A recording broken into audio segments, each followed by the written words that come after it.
जय माता दी। आप सभी का आपके अपने चैनल ज्योतिष ज्योति गुरु में बहुत बहुत स्वागत है। आज हम माघ माह में पड़ने वाली संकष्टी चतुर्थी, जिसे सकट चौथ का व्रत भी कहा जाता है, उसके बारे में जानेंगे कि साल 2025 में यह व्रत कब पड़ने वाला है। इस व्रत को माताएं और बहनें सभी अपने पति और संतान की सुख समृद्धि के लिए रखती हैं और कहा जाता है कि यह व्रत रखने से उनके सभी कष्ट दूर होते हैं।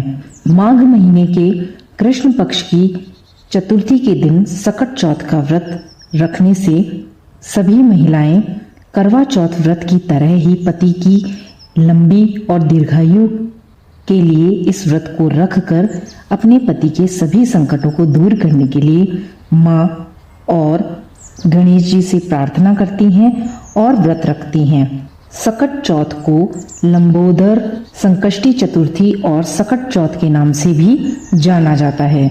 इसे माघी चौथ और तिलकुटा चौथ भी कहते हैं। जिस तरह से करवा चौथ का व्रत पति की लंबी दीर्घायु के लिए रखा जाता है, वैसे ही भारत के कई राज्यों में इस दिन भी पति की लंबी आयु और बच्चों की सुख समृद्धि स्वास्थ्य के लिए यह व्रत औरतें रखती हैं।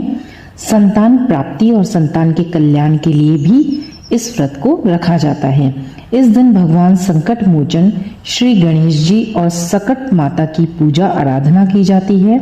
इस व्रत से व्यक्ति के सभी संकट दूर हो जाते हैं। महिलाएं इस दिन निर्जला व्रत रखती हैं और शाम को चंद्रमा के दर्शन करके और अर्घ देकर व्रत खोलती हैं। तो चलिए जान लेते हैं कि साल 2025 में यह कब पड़ने वाली है। साल 2025 में सकट चौथ का व्रत शुक्रवार के दिन 17 जनवरी 2025 को रखा जाएगा। इस दिन चंद्रोदय का समय लगभग रात के 9:10 से पर होगा। चतुर्थी तिथि का प्रारंभ 17 जनवरी को 2025 चतुर्थी तिथि का प्रारंभ 17 जनवरी 2025 को भोर में अर्थात प्रातः सुबह 4:06 पर होगा और समापन 18 जनवरी 2025 को प्रातः लगभग 5:30 बजे तक रहेगा।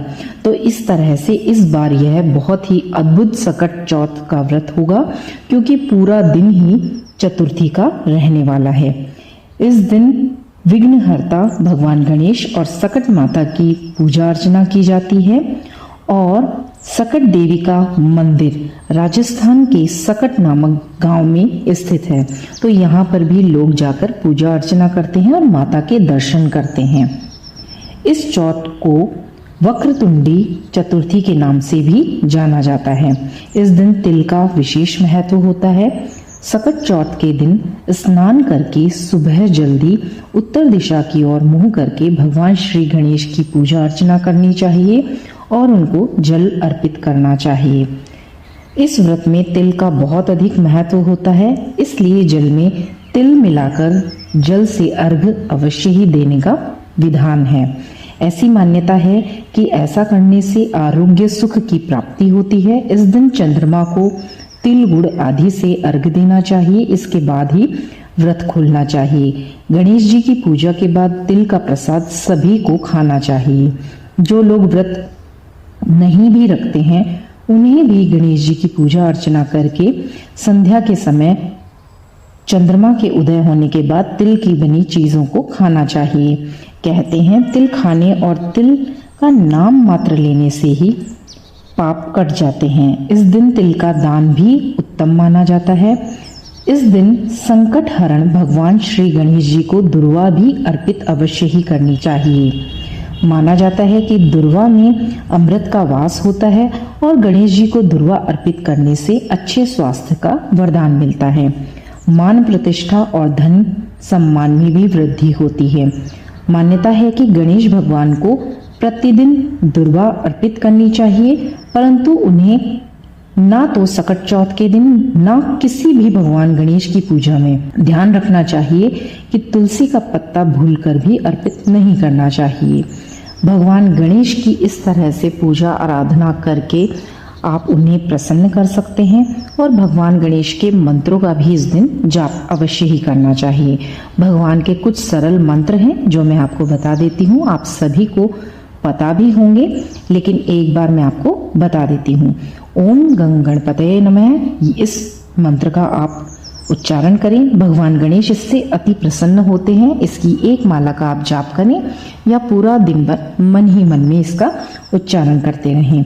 और वक्रतुंड महाकाय सूर्यकोटि समप्रभ निर्विघ्नं कुरु मे देव सर्वकार्येषु सर्वदा, भगवान का यह मंत्र भी आप उच्चारित कर सकते हैं।